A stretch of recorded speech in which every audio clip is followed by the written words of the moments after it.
Hello, I'm DJ Cole. I'm a technical marketing engineer at Cisco.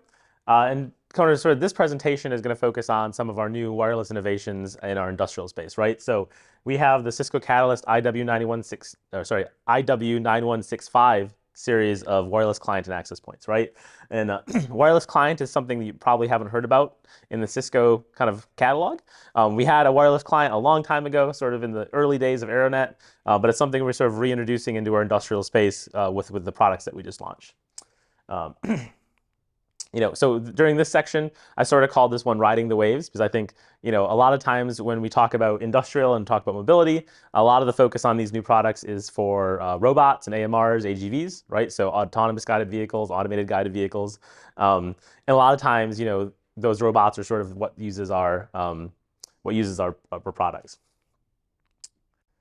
So sort of what is industrial wireless at Cisco, right? So we talked about our new innovations in industrial wireless. And when you think about industry and you think about wireless, there's a few different kind of technologies that come to play, right? You have 5G, you have LoRaWAN, you have a number of other ones that are kind of specific to some use cases. But really, when we talk about industrial wireless, it focuses on 802.11 technologies. So in our sort of our current catalog, we have end products. We have products that do AC, and what we're announcing here and what we announced last year is AX-based products, right? So Wi-Fi 6, and we also have 6 gigahertz support on these products, right? So we can get into Wi-Fi 6E, and I'll talk about that a little bit, why I don't want to say Wi-Fi 6E just yet. We support 2 different technologies. We support Wi-Fi, and we support Cisco Ultra Reliable Wireless Backhaul, or I call that CURB. And we're kind of, we won't go into too much detail on those, but all the products that you see here will support one or both of those, depending on which model it is. So in this series, the IW9165 series, we have 2 radios that we announced yesterday actually at Cisco Live. We have the Catalyst IW9165E, and that's this guy. Comes in a very compact form factor. And this was kind of purpose built as a wireless client device, something that connects your devices to a wireless network, whether that be Wi-Fi or that be CURB, really intended for applications like AGVs and AMRs, where size is a constraint, power is a constraint, weight is a constraint, among other things. And then we're also introducing the Cisco Catalyst IW9165D access point, which also supports CURB. And I'll talk about exactly what these support in just a minute. But this was sort of purpose-built for industrial settings where you needed something that had a built-in directional antenna for sort of backhaul, but you can also have another radio for things like mobility or an additional radio for backhaul. And I'll go through these in just a second.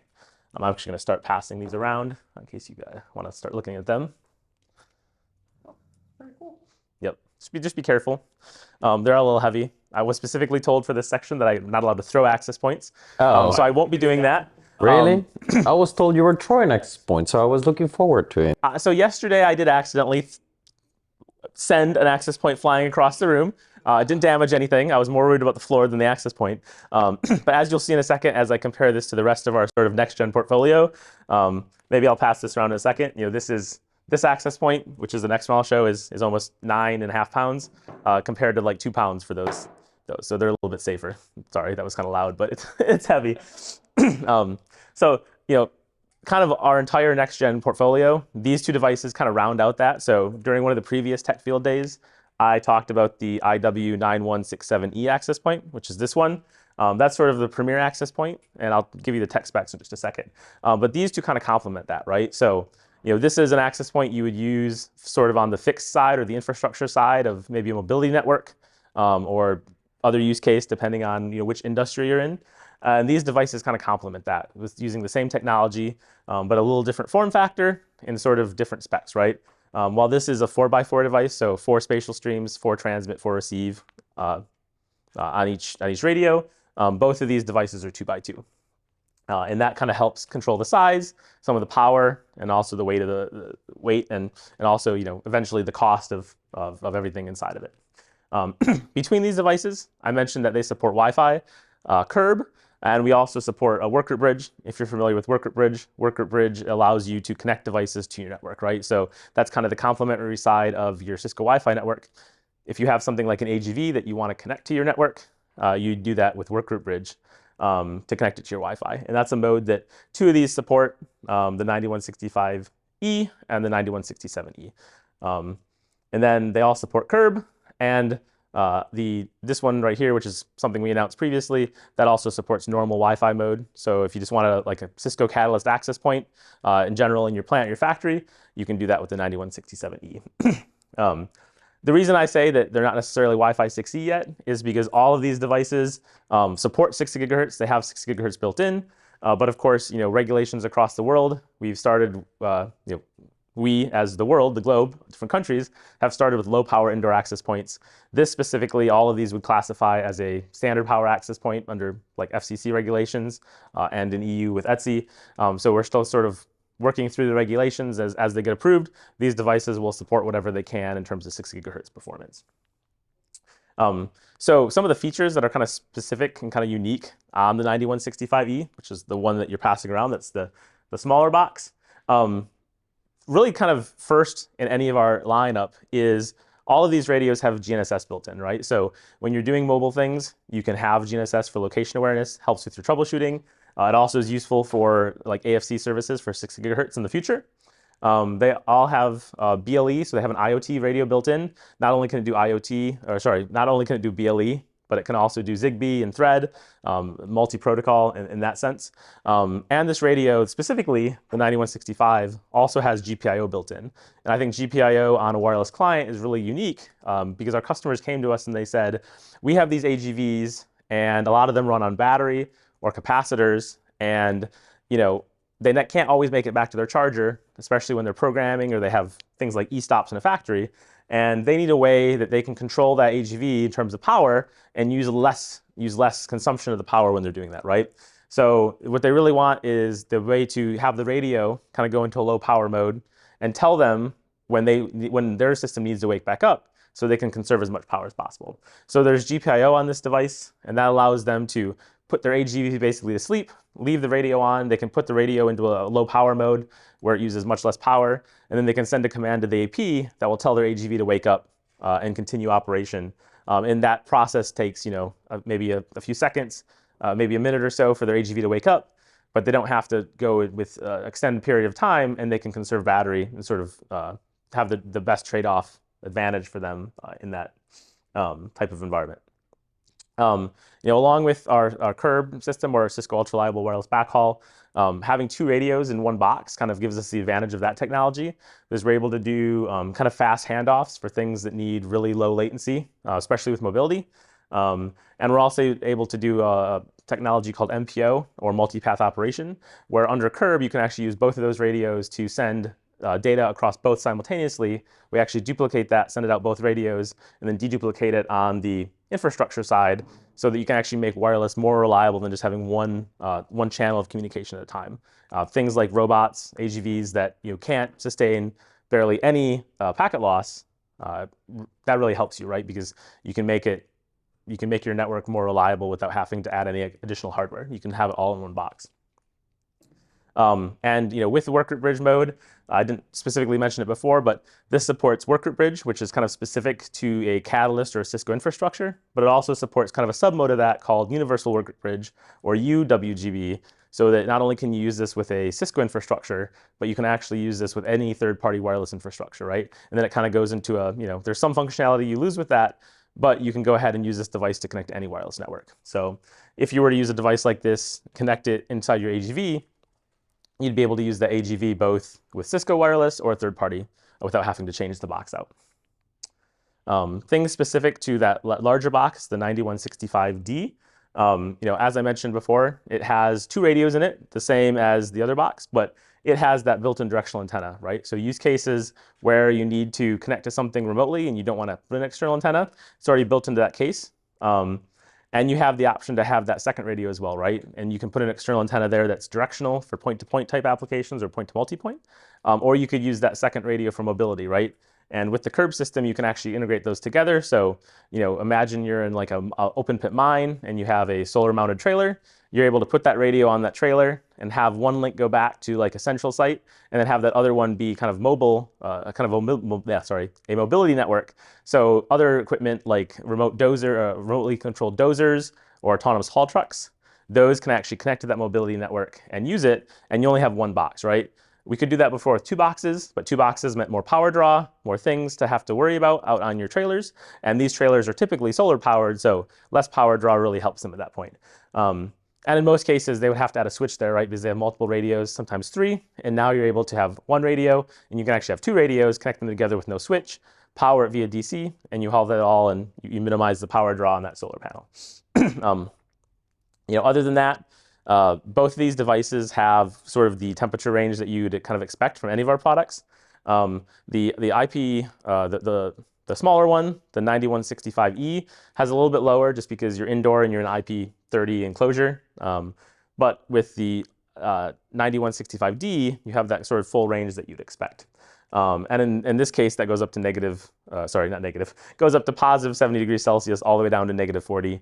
So you kind of have most of the range that you'd expect. If you go below negative 40 and like you send this to space, you would need something like a heater or something in the enclosure to heat it up to negative 40. Although I would not necessarily recommend you take our products to space without a little bit more testing than that. So here's sort of kind of like the technical details between them if you want to like contrast and compare, right? Something I didn't mention previously, this product, which is kind of that top of the line that we announced last year, this has a 5 gigabit per second interface, right? So if you're using all 3 radios, 802.11ax, 4x4, you definitely can start pushing over a gig of traffic pretty easily. So we have that 5 gig interface. With our other 2 products, the 9165 series, both of those have a 2.5 gig interface, sort of the primary interface for PoE. So you can definitely go past that 1 gig, especially with 2x2. You can easily sort of push that on 2 radios. So that's something that's kind of critical to do that. Other than that, from the vibration standpoint, both this device and the smaller device are kind of rated for vibration. Primarily where we see that is things like rail use cases, where you sort of see more of that use case. Here's sort of a comparison slide, although I think I'll pass this one around too so you can see it. Might take all the way around there, but... DJ, before you jump on, one quick question I had. These are rated to run 6 gigahertz, you said, correct? Correct, yep. Are they indoor-only standard power devices, as far as you're aware? They're outdoor devices, so it depends on which country you're asking the question from, right? But so they are considered outdoor devices, right? So I'll answer that question from the perspective of the US and FCC because they're the furthest along here. So they are outdoor devices, right? And sort of some of the things that really make that an outdoor device, including this device, right? So FCC says anything that has a weatherized enclosure, which isn't necessarily this product, or has external antennas, right? So the external antennas on the 9165E triggers that exception. That makes it a standard power device. So whether or not you're indoor or outdoor doesn't particularly matter in that case. You would need AFC to enable 6 gigahertz on it, right? Which is why we don't have it today. Okay, and so it doesn't support AFC right now? No, so AFC isn't necessarily live yet, right? Right. Yep.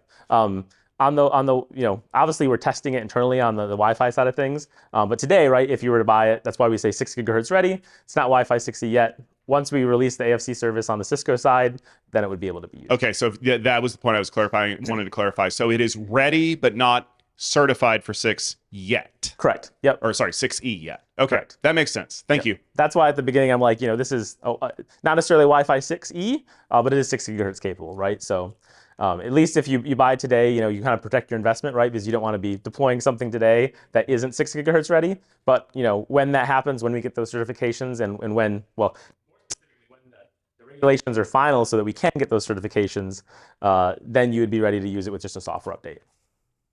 I would be interested in the management of the wireless. So is this centralized or how does it work in you?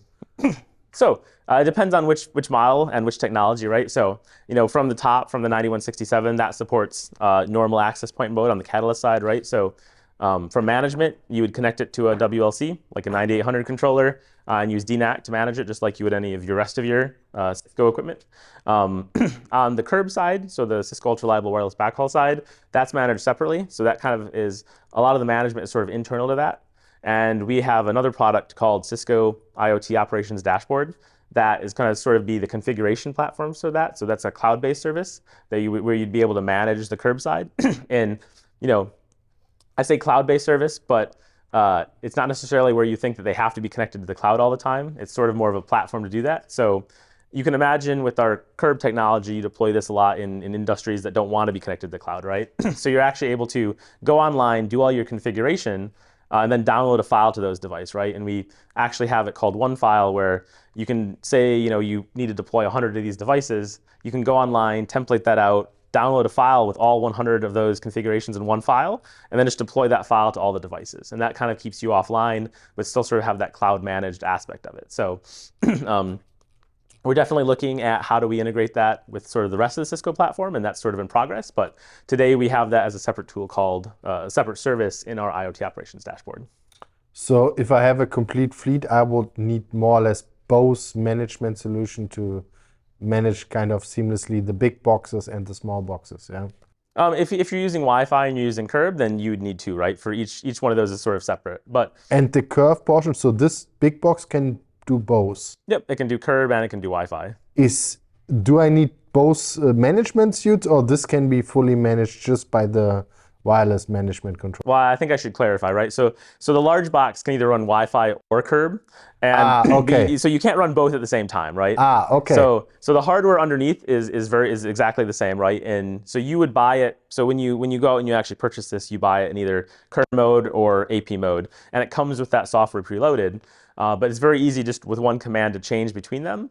But you either have that entire access point running in Curb mode or Wi-Fi mode, right? So, and usually the use cases don't necessarily overlap, but if they did, then you would, and you wanted to use that one specifically, then you would have one of those kind of doing the Curb for the backhaul, and you'd have another one doing sort of that, sort of the Wi-Fi aspect of it, right? So you'd have two different boxes, and then you'd manage them separately today.